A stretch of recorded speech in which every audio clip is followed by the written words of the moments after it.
ஓம் ஸ்ரீ குருப்யோ நமக. காஞ்சி மகா பெரியவா பாதமே சரணம். நாம் இன்னைக்கு வேல்மாறல்ல 3வது பாட்டு பார்க்க போகிறோம். அதுக்கான விளக்கத்தையும் பார்க்கலாம். சொலார்க்கு அறிய திருப்புகழை உரைத்தவரை அடுத்த பகை அறுத்தெறிய உருக்கியலும் அறத்தை நிலை காணும் திருத்தணியில் உதித்தருளும் ஒருத்தன்மலை விருத்தம் எனது உளத்தில் உரை கருத்தன்மையில் நடத்து குகன் வேலே.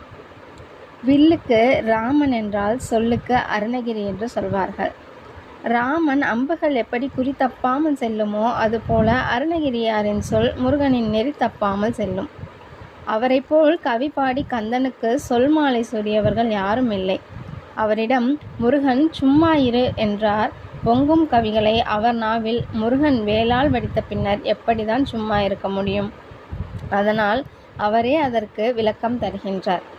எனது அறிவும் யாம் ஓதிய கல்வியும் தாமே பெறவே வேலவர் தந்ததனால்.